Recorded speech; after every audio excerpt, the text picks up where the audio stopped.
This book sucks ass. Sorry, that wasn't a very classy way to start the video. Let me start again. This is Save the Cat, the how-to screenwriting manual that has ruined an entire generation of would-be screenwriters.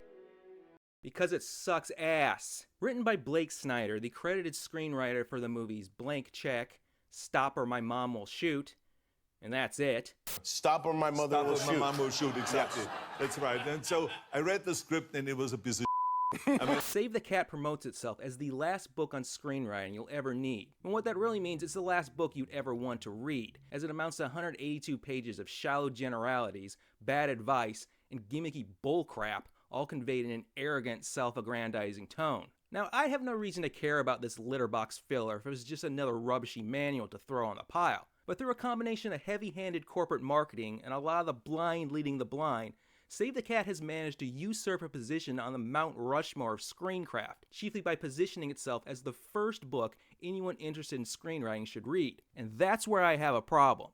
That's where the entire screenwriting community has a problem. You see, the primacy effect is incredibly strong among newbie screenwriters. Most noobs assume that just because something's written in a book by a supposed expert, it holds the authority of Holy Scripture, when in reality, a lot of the claims found in screenwriting books amount to just one author's opinion or unexamined assumptions.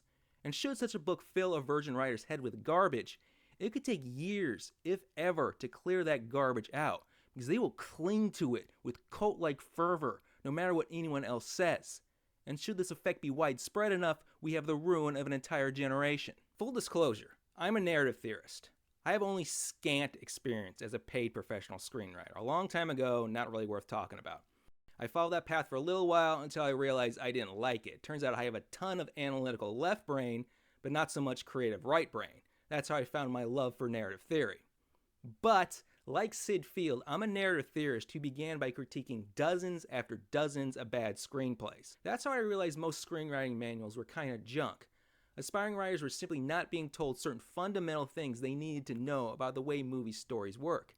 And I could tell every time a writer was clutching this mangy little stray in their hands, because the script was just as shallow, just as superficial, and just as cliched as 1,000 others that had used this book as their guide. So what's so damaging about Save the Cat?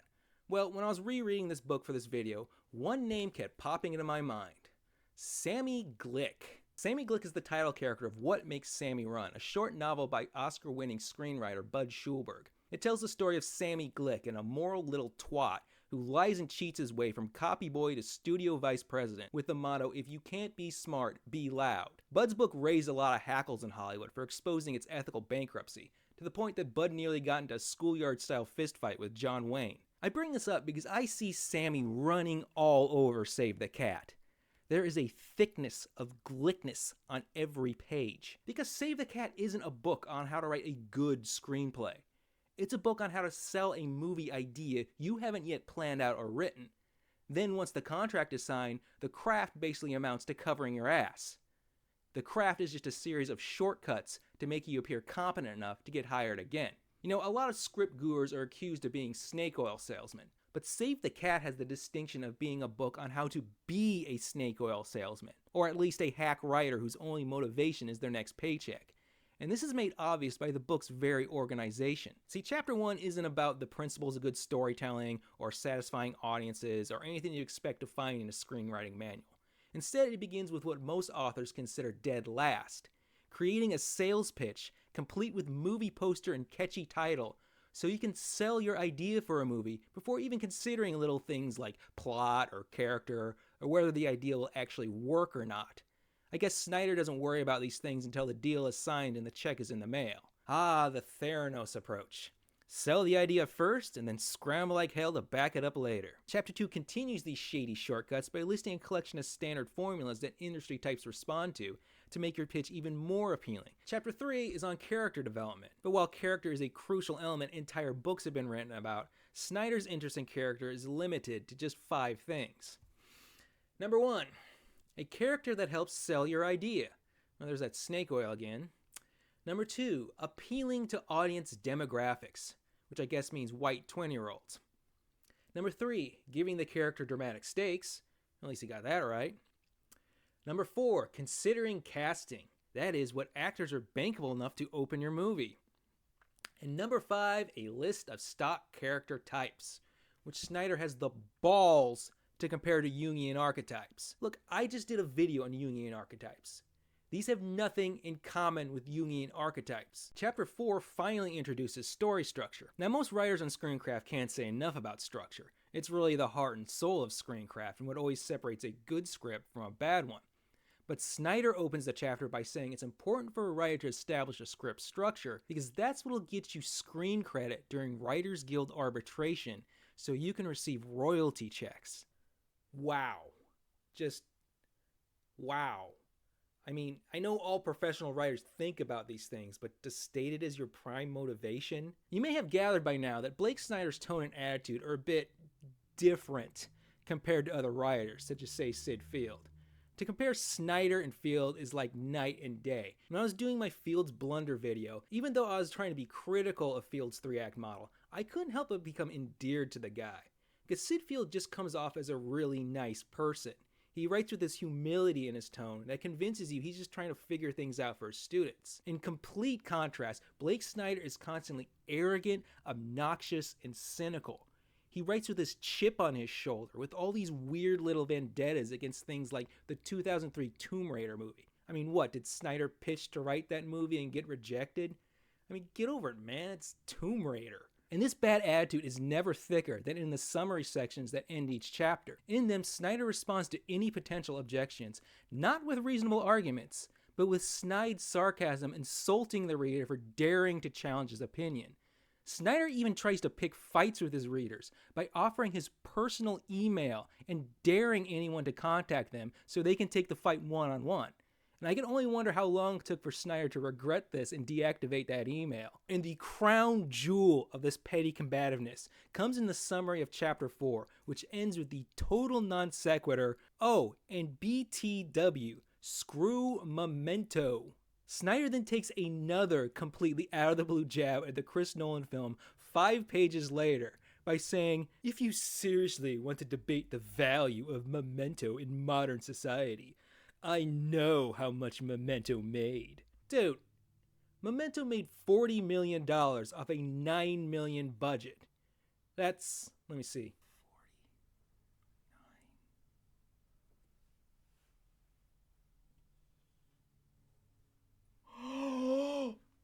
Yeah, Christopher Nolan, what a loser. His movies don't make money. You know, I can understand why Blake Snyder might not like Christopher Nolan.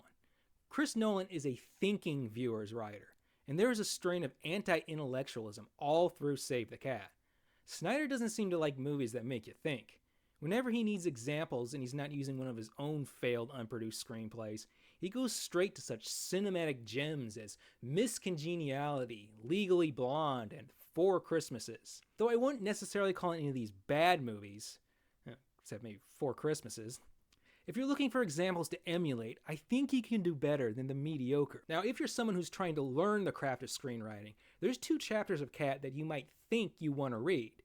But I'm going to save you the effort by ruining them both right here. The first is the Blake Snyder Beat Sheet, abbreviated the BS2. Ironic in that it too is BS. The BS2, which also sounds like a Korean boy band, is a page-by-page plot formula so cookie-cutter that you'd be better off writing your script using the Betty Crocker cookbook. Though the section is supposed to show off Snyder's brilliance, it actually exposes his weaknesses as a writer. Because if you study screencraft, you'll find that, when properly understood, the beauty of narrative structures is in their flexibility. If I have one catchphrase, it's that structure must adjust to the needs of the story and not the other way around. See, when you really understand the way narrative structures function, you recognize their incredible pliability, their ability to be reshaped and reformed to fit the unique needs of a particular story while still doing what they need to do. See, this way, there's no need to hack up a story to fit a predetermined mold like some sort of Procrustean bed. Side note, Procrustes is a serial killer from Greek mythology. He would invite weary travelers to sleep in his bed, but only if they could fit perfectly upon it. If the traveler is too tall, Procrustes would chop off their legs. If they are too short, Procrustes would stretch out their bones until they were the right length. That is, until he tried this on the hero Theseus and got straight up murdered for it. Basically, Blake Snyder is Procrustes. Snyder's beat sheet is the OCD approach to storytelling. It insists at every stage that specific things must happen on specific pages of the script. And this goes way beyond the general commands of the 3-act model. The BS2 gives no room for creativity, such as on page 5, when a character must state the movie's theme out loud. On page 75, stick in something, anything that involves death. On page 85, the A story and B story should combine. And on page 90, wash your hands 3 times and spin in a circle counterclockwise. Here's the sad truth. Snyder insists that this is the only way to put together a story, because it's the only way he knows how to do it. See, real narrative structure is flexible in that at every point there are multiple options available depending upon the particular story. But for Snyder, at every turn, there is only one option and one path available. And that one option always happens to be the one that works best for the types of stories Snyder likes to create. Dumb 90s to early 2000s PG-rated comedies. Dumb PG comedies are all Snyder knows. He rarely mentions a movie that's not a 90s to early 2000 comedy. And if you try to apply a movie from another genre to the beat sheet, it usually doesn't fit so well. It's not going in! Just keep hitting it. Basically, Snyder's mind is stuck in a tiny little box, and he wants you to jump in with him. But let's say you do want to write dated 90s to early 2000s PG-rated comedies. Let's say you think miscongeniality is the height of story brilliance. Well, good luck standing out from the thousands of other PG-rated comedy scripts that have already followed the commands of this book. You're not going to stand out by doing everything exactly the same. It's perfect. Good job. Okay, so throw the beat sheet in the bin. Let's move on to the one part of Cat that, in my opinion, actually gives useful knowledge. Chapter 6 is entitled The Immutable Laws of Screenplay Physics. Here, Snyder lists 8 golden secrets of good, well, competent screenwriting, all dressed up with cutesy-poo little names. And you can tell Snyder also considered this the most worthwhile part of the book because he opens the chapter by saying, "The real inspiration for this book was one simple desire. I had a whole bunch of snappy rules for screenwriting, and I wanted to get credit for creating them. There, I said it." Okay, 3 things. Number 1, narcissistic. Number 2, this suggests the rest of the book is basically filler. And number 3, really? Really? Did you create these? Or are they all common knowledge you'll find in any screencraft book that you just gave a dumb name to? And in case you're curious to read this chapter, I'm going to save you the time and money. And since this is YouTube, I'm going to count them down! It's the top 8 secret Blake Snyder rules, which aren't actually secrets, but common knowledge with stupid cutesy-poo names, presented far more clearly and succinctly, and I don't waste 22 pages doing it! Number 8, lying pipe. Hey, establish your story problem by page 15, otherwise the audience might get bored. This is literally in every single screenwriting manual. You don't get credit for it, Snyder. That's like saying you discovered this great new Italian restaurant called Domino's. We already know about it. Number 7, Pope in the pool. This is basic. If you have to give a lot of dull exposition, have something visually interesting going on so the audience again doesn't get bored. I actually have a better name for this. 2 elephants f***ing. Hey, I didn't come up with that. That was Humphrey Bogart. Legend has it that on the set of the 1943 movie Sahara, Bogart was asked to do a scene reading several pages of exposition. The star suggested the director put 2 elephants f***ing behind him because that was the only way people wouldn't fall asleep. So you didn't come up with that, Snyder. Bogart did it first. Number 6, double mumbo jumbo. This is the only one I'd use in actual conversation since it refers to a common problem in story development. But Snyder uses it so stupidly that I have to fix it. According to Snyder, audiences will only accept one piece of magic per movie, such as if a movie has vampires, that's one kind of magic, and if it also has time travel, that's a second type of magic, and the premise becomes dumb and implausible. I'd agree with Snyder in theory, but then he says no one wants to watch Sam Raimi's Spider-Man a second time because Peter Parker and the Green Goblin get their powers in 2 different ways, which is, no. A lot of people like that movie. A smarter way to put double mumbo jumbo is one story, one premise. All great movies are really about just one thing. Even if they're about a lot of things, those things are all related and can again be reduced down to one. So if you're trying to combine 2 unrelated premises, you're gonna have a mumbly-jumbly mess. Number 5, too much marzipan! Or the Black Vet. Both the dumbest names on this list, and it's just double mumbo jumbo applied to the main character. Basically, don't over-gimmick your characters. Don't make your hero an ex-cop and an ex-boxer and an Olympic speed skater. That's just dumb. Again, this is just common sense. Also, gimmicks are never a replacement for characterization. Number 4! Watch out for that glacier! Okay, a source of conflict is only dramatic when it's happening in the here and now, not when characters are sitting around waiting for it. Moving on. Number 3! Covenant of the Arc. The character arc exists. That's it. One of the two fundamental structures composing a movie story, and Snyder states it exists. Good job. Now, this is the one and only time the book actually mentions the existence of the character arc, which could have been really useful during the beat sheet to give its plot points some sort of substance, depth, or meaning. But whatever. Number 2! Keep the press out! Snyder brags that he learned this one from Steven Spielberg, but you don't need Spielberg to tell you this. If you've got some sort of magical, fantastic scenario going on, the more you incorporate outside objective reality, the less plausible that scenario becomes. You want to keep the fantastic in its own little bubble world. The story behind the name is that Snyder was working on something about a family who gets superpowers, think like The Incredibles, but lame. And Snyder had the idea the media should find out and make these people famous. And Spielberg was like, no, dummy, that'll ruin it. He ain't the best for nothing, folks. Number 1! Save the Cat! Yep, same as the book's dumb title. Snyder thought this one was so clever he'd name the entire book after it. And it's crap. The gist is that in the first 10 minutes of a story, the main character should do something nice, like save a cat from a tree, so the audience will know that they're a good person and will like them. Again, it's a cookie-cutter shortcut to characterization. But while this trick might work fine for Snyder's brand of dopey PG comedies, it can actually ruin characterization for anything a bit more complex. Because good movies aren't about nice people. They're about flawed, incomplete individuals who grow and change their experience. They are about self-improvement. That's what the character arc is all about. Sure, a character can also be nice, but they must also have issues, and that's what should be established in the opening 10 minutes, not some gimmick to contradict that characterization. I've seen people try to pull off the Save the Cat in screenplays. It's clumsy, it's obvious, and it works against them. To quote a real script guru, Mr. Lou Hunter, we don't need to like the people.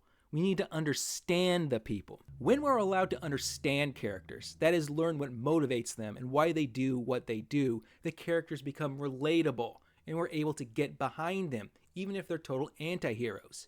If you ask me, the difference between a hero and a villain isn't like, but respect. Even the most anti of anti-heroes, think the entire catalogs of Quentin Tarantino and Martin Scorsese. If we're allowed to understand the character, and we're given something to respect about them, whether it be their drive, their charisma, their personal values, we will, for the lack of a better term, like them, and get behind them in the hopes that they'll become better and not worse.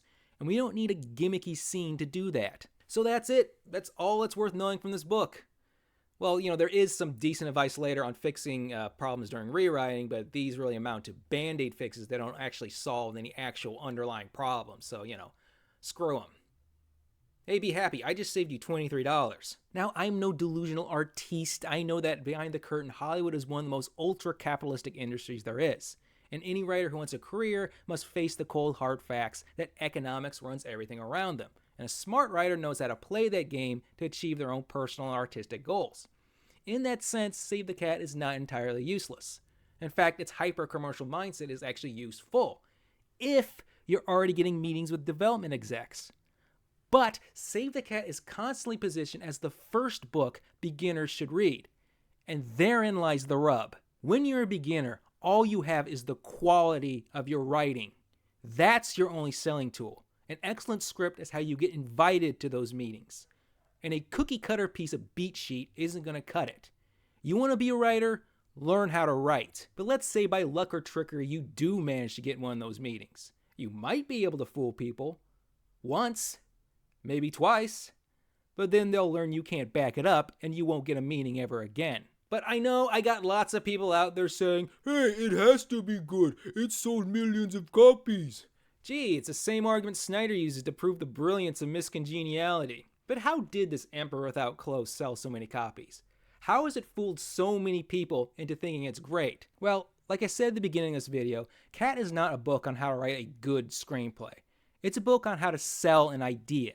It's about gimmicky presentation to get people excited about what you're selling, even if it's a load of junk. And Snyder pulled that same snow job on us, the readers. From page one, this book is designed as one big snake oil show. From the first thing we see, these effusive blurbs of praise, conspicuously lacking any from actual screenwriters, to the foreword, which isn't actually a foreword, but 2 pages of ad copy, so hyperbole-laden you'd think they run out of exclamation points, to the introduction, where Snyder spends a full page bragging about his power, money, and fame, like a rap artist with a fragile ego. All part of the pitch, folks. We've seen the same hustle before from all these YouTube gurus who want you to put down money for their online courses. An overhyped package promising gold inside when all it delivers is wet toilet paper. That's all it is. Snake oil. The skin of a cat without any guts inside. Sammy Glick. Now, if you'll excuse me, I have to go feed the cat.